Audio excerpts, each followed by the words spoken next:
What's up, my fellow philosophers? Stu for Stulosophy, the drunken philosopher here. Today, I want to talk about Eudaimonia. Wait, what? Well, eudaimonia is a Greek word that some people say there's no direct English translation for.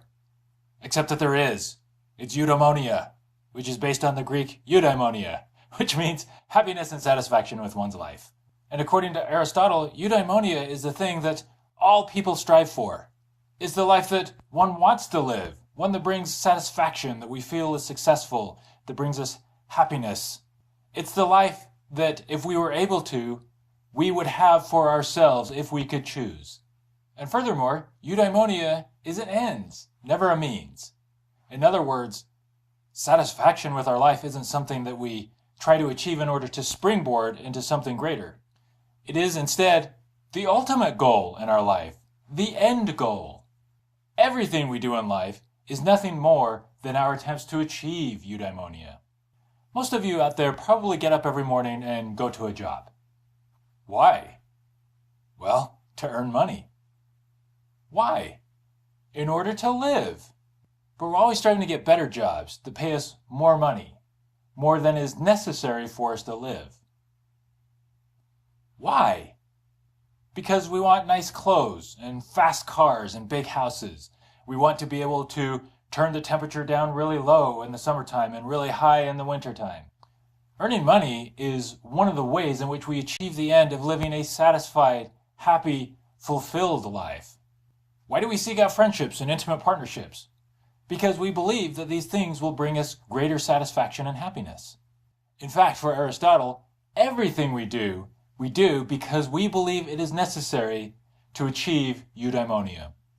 Now, many philosophers have taught that happiness is a choice, regardless of our circumstances. We have free will, and thus we have the ability to choose our emotional state, just as easily as we are able to choose whether or not to eat a salad or a cake. But Aristotle didn't buy into that. He believed that some of the ingredients into achieving eudaimonia were necessary. Trading some of these must-have ingredients for anything else would result in a less satisfying life. For example, there are many ways to bake a cake, but if you switch out the flour for, let's say, dirt, because you're dirt poor and that's all you have, you can still mix all the ingredients together and put it in the oven and bake it, but what comes out isn't going to be the cake that you probably wanted. It's going to be something else. Some of these ingredients that were necessary for a happy and fulfilling life, Aristotle believed, were good looks,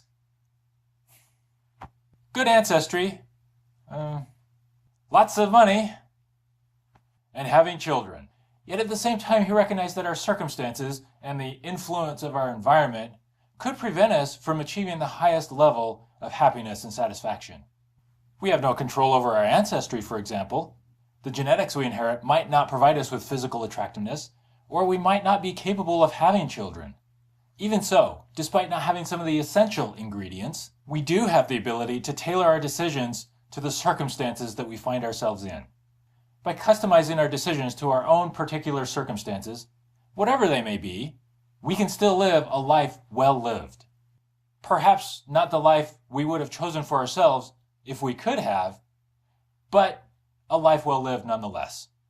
Pursuing a life that we desire can sound a bit hedonistic, and we have two main forms of hedonism. One that says that we ought to consider the long-term pleasures versus the short-term pleasures, that says that we ought to accept pain in cases where it increases our pleasure over time, and we ought to reject pleasures in cases in which it increases pain over time. And then there's the one that says that we ought to live in the moment, that we ought to maximize pleasure in the moment, because the moment is all that there is. This is the type of hedonism that Aristotle spoke out against. Seeking to satisfy our instincts through a hedonistic lifestyle simply lowers the human to that of an animal. One swallow doesn't make a summer, Aristotle says.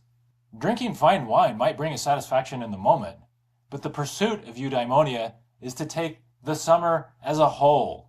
Its pursuit is a lifestyle. If that fine wine costs me an entire summer's worth of earnings, then what do I do when the wine is gone?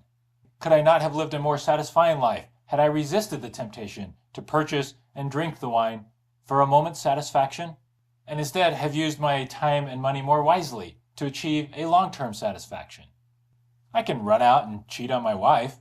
Having sex with another person that I'm highly attracted to would satisfy my instinct and bring me satisfaction in the moment.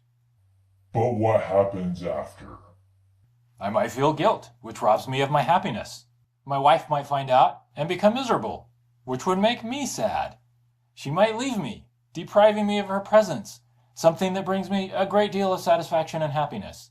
Again, eudaimonia is a lifestyle rather than the pursuit of simply short-term satisfaction or happiness or relief. As we mentioned earlier, sometimes we must take on pain because that pain will give us long-term satisfaction, or that it's through the pain that we achieve a greater level of satisfaction when there is no pain. It's taking the summer as a whole rather than simply drinking the finest wine you can get your hands on the first day of summer.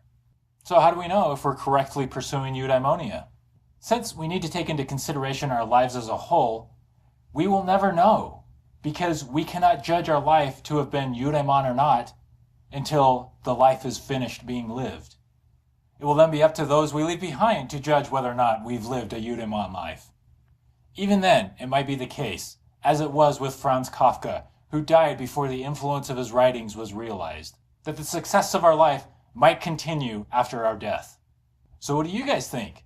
Should we all be pursuing, as Aristotle believed, a happy and fulfilling life? Is it true that the highest level of eudaimonia can only be achieved if you have good looks and lots of money and children? I don't really know because I'm still living my life, but I have my opinions. I want to know what yours are. Let me know in the comments down below. And until next time, continue to philosophy on, my fellow stulosophirs.